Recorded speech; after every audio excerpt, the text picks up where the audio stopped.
Hey guys, thanks to everyone who responded and told me whether I should talk about Alice or public speaking. Some of you guys said both, some of you picked one. I want to talk about Alice first though.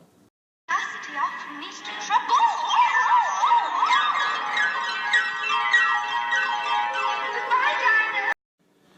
Alice's Adventures in Wonderland is a story about a girl who falls in a rabbit hole and enters a world where everything's so strange and weird, and then she finds out it's a dream. I'm pretty sure you've heard about this book somehow, or watched the Disney movie at least, or even seen a clip of it, because it's very, very popular. And it's not just the Disney cartoon, there are so many TV shows and movies all based on the same story. Now, before I talk about the specific topics that I found interesting about the story, I want to ask you guys a question. Why is this so popular, and why is it adapted so much? Why do people like it so much? I'll leave it at that for now. I'll read your replies, and once I've gotten a couple of replies and read them, I'll continue this topic. Alright guys, I received some amazing responses. You guys are brilliant. Let's touch on the answers really quick right now. First response says, we all wish that all the bad things in our life is eventually a dream and we wake up from that dream, so... The second response I got was that Disney allowed this story to be very popular through their marketing. Yes, I'll talk more about that later. Why is Alice so popular? Because we're all mad here. That's actually a line from the book, so good pun. Very popular answer I got from more than one person says that because the story is so unique, it was very uncommon to have a story like this at the time, just not like Disney princesses and all that. And in that same category of answers that it's very creative, very imaginative, it's like a fantasy, and therefore attracted a lot of audiences. And one person answered, I don't know, I haven't watched the movie or read the story. Another good answer I got was that it's so popular because people relate to the story because it connects them to their dreams and imaginations, so mostly because we relate to it.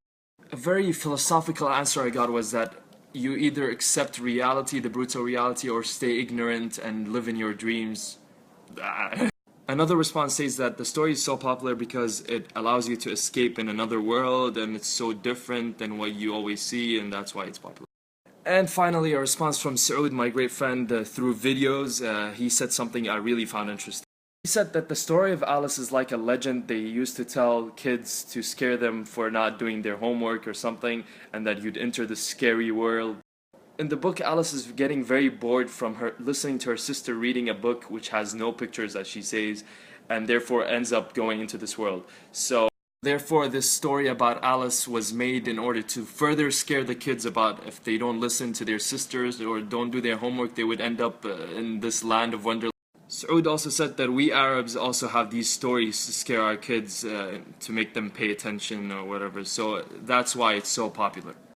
But who's to say Alice wasn't in a place that was actually really nice? Because in the book, she doesn't really seem like she hates the place. She's very weirded out by it, yes, but she kind of... One person also brought up that there's actually a conspiracy about the story being Alice, when she eats the mushrooms, she's actually getting high. So I don't want to get into that. That's the end of the replies section. Thank you all for your responses. Now I'm going to get into things that I found interesting or very weird. Now I want to talk about 4 different things. First thing is Disney and the book versus the movie. Second thing is the Alice's dress. Third is the Mad Hatter, the character. And fourth the fourth thing that I want to talk about is the author of the book, and try to ruin your childhood a bit by talking about the conspiracies behind him, so yeah. So the book was actually published and written in 1865, and then the Disney cartoon, not the film, was released in 1951. That's around 100 years, guys. I saw the Disney cartoon when I was a kid, very long time ago, and I recently read the book, and there are differences. In my personal opinion, I found the book to be even more strange and more weird than the cartoon. The cartoon was actually less weird and stranger than the book. And as usual in any adaptation, there are characters in the book which aren't in the movie, and there are characters in the movie which aren't in the book. That's normal. Leading to the dress, which is always white and blue in every Disney adaptation. As you look, even in the live-action film, it's also white and blue. And ever since the Disney adaptation, Alice has always been perceived as wearing a white and blue dress. But here's the thing. As you can see here, it's different. It's orange, red, and blue. Just like you see here in the book cover, it's red and white. It's not blue and white. So what really is her dress color? The book actually never says what her dress color is, and not even her hair color, so you never know, and I'll leave that for you. And this to me proves the huge amount of impact Disney had on marketing this image of Alice having the blue and white dress. So Disney played a huge role in the My goodness. We'll have to look into this.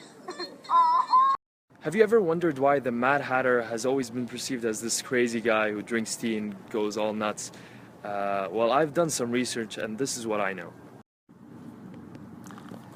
Back in the 1800s, chemicals were used to make hats, and one of those chemicals was mercury.